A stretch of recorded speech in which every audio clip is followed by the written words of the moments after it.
Welcome to the WLAQ Community Spotlight, where we highlight the wonderful organizations and people that make the Rome community a great place to call home. Here's today's host.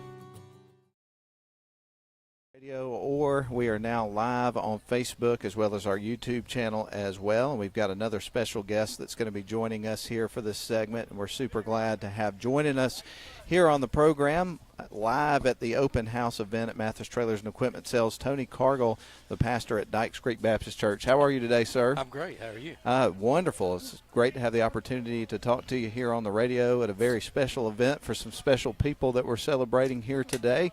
And tell us a little bit about your relationship with the Mathis family, what brings you out today. Yeah, the Mathises are a big part of our congregation. They're very numerous.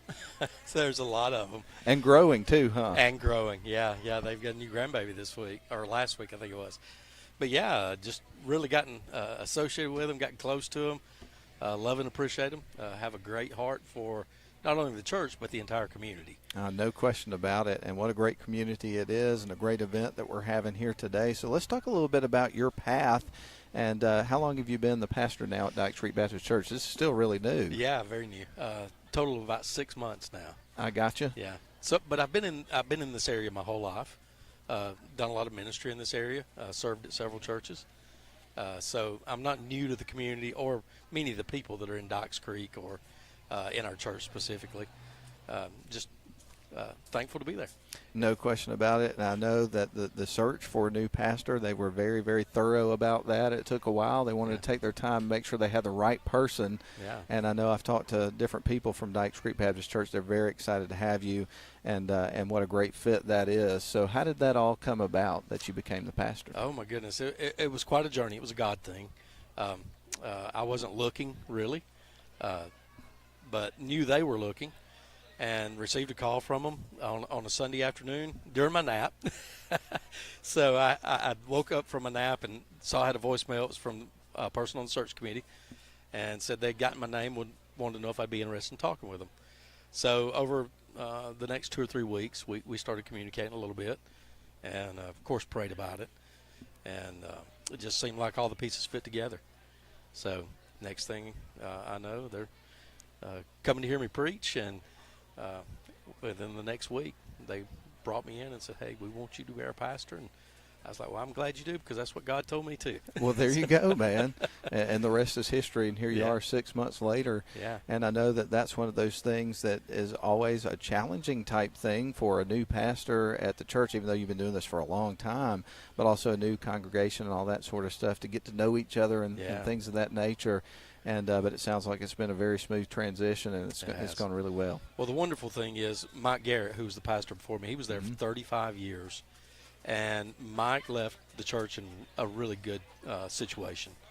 So much so that I actually called him one day and said, "Hey, just want to call him thank you." And he said, "For what?"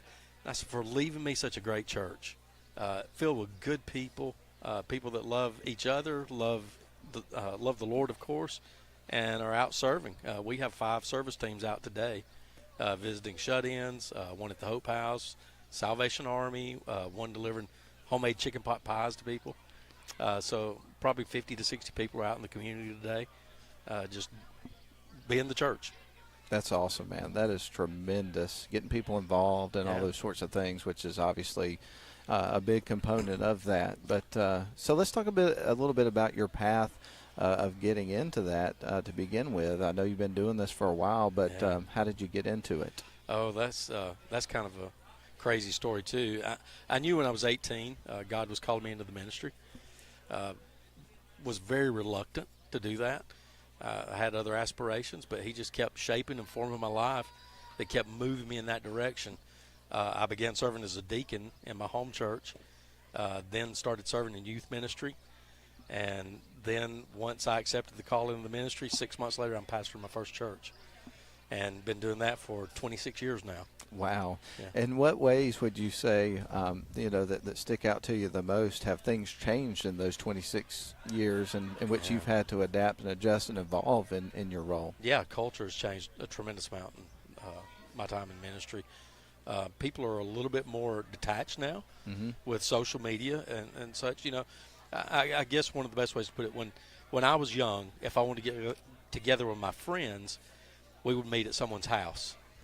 Now, if you want to get together with your friends, you may FaceTime or Xbox or PlayStation, whatever that may be, whatever it looks like. So people are a little bit more personally detached in many ways. So in ministry, I think we have to work a little bit harder to make those personal connections with people, to let them know that, hey, you know what, we're here. We want to be a part of your life, and we're willing to do some different kind of things. I think one of the biggest transitions in the church is we have to look not only at what we've done in the past, but we have to be a little bit forward thinking into the future. And we have some great things we've done in the past, and we're going to continue to do those things. But also we have to transition a little bit. One thing our church is doing right now, we're upgrading all of our video equipment because we stream every week, and that's as big a ministry as anything else we do because we have several hundred that watch us every week.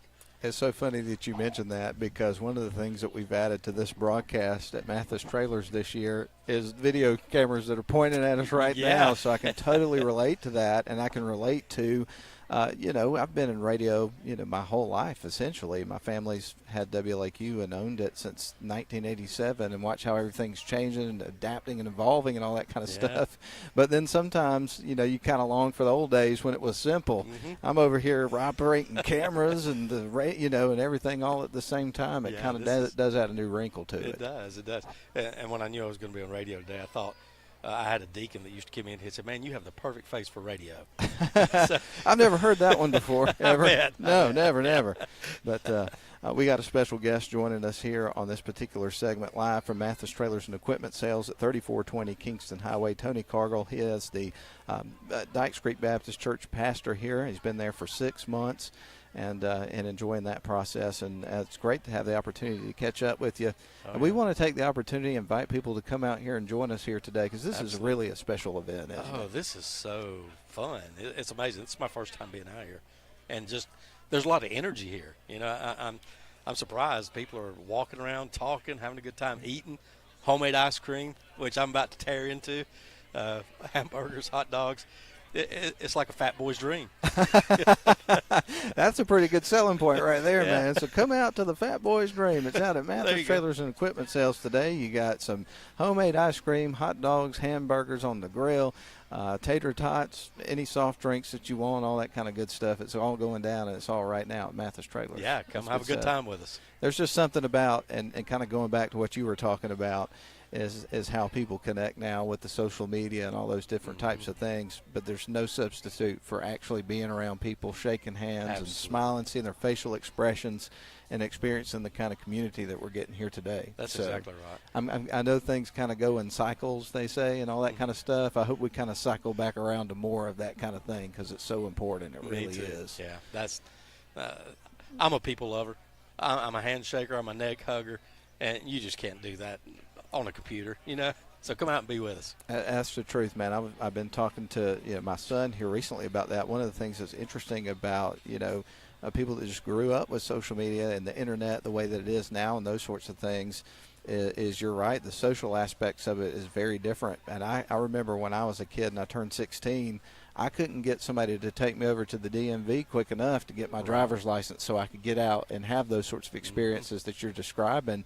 But nowadays, I don't even think when they get to that age that a lot of them even really care. They're like, well, we'll get it when we get it. Yeah, but that was my oldest son. Yeah. And I was like, buddy, you got to start driving. I'm tired of carrying you around everywhere. It's funny how those sorts of things change, and I think it all circles back to what you're talking about is how connected they are through, the internet and things of that nature. Yeah. I think that has something to do with it. It's a brave new world. It really is, and we're just trying to navigate it the best we can. Right. Man. Well, we appreciate you guys, by the way, and what y'all have meant to our community over the years. I know your family's been in the radio business. And you guys have had an impact, and we appreciate that. Oh, I appreciate you saying that, man. We love it, and we hope we're going to be in it for a long time. Me too. And so as we get ready to wind down this segment, obviously we want to invite people to come to Mathis Trailers and Equipment Sales today, but the church is open to people, huh? That's right. So would you like to take an opportunity here to let our listeners know, a little bit about Dykes Creek Baptist Church and invite them to come out and check out a service? Absolutely. It's a great congregation. We're multi-generational. We have children's ministry. We just hired a brand new children's director, Lacey Stigall. So we have multiple areas where we do children's ministry, Wednesday nights, Sunday mornings, of course, and then we have the upward basketball. Lacey's going to combine it all together, give us one single point of I guess, attention. So we're excited about that. Have a youth minister, Scooter Allison, does a tremendous job. We just hired a new minister of music last week, Drew Estes. Drew is 25 years old, served as minister of music while he was at North Georgia College, and also led the BCM, which is the Baptist College Ministry up there in music. So a lot of great things coming down the pipe, and we're thankful. We have a great senior adult base that is very supportive of what we're doing, and I just can't tell you how excited I am for our church and our people. Love them. They're great people. That's awesome, man. Well, thank you very much for taking the opportunity to share that with our listeners, and it's been a great opportunity to get to talk to you and get to know you a little bit. Thank you for your time. I really appreciate it. I appreciate you letting me come on with you. Have a good day. That's going to put a wrap on our segment. We're going to get ready to wind down this particular live stream and then also send it back to the studio for another break. We've got more special guests coming up. We're out at Mathis Trailers and Equipment Sales for their 10th annual anniversary open house. 3420 Kingston Highway. Come out and see us. That's going to wind down our segment with Tony Cargill, the pastor of Dykes Creek Baptist Church. And we'll send it back to the studio for a quick break and then sign off the live stream. Glad you're with us. We'll be back. This has been the WLAQ Community Spotlight. We thank you for tuning in. Make sure to subscribe to the WLAQ Radio YouTube channel and follow WLAQ Rome on Facebook.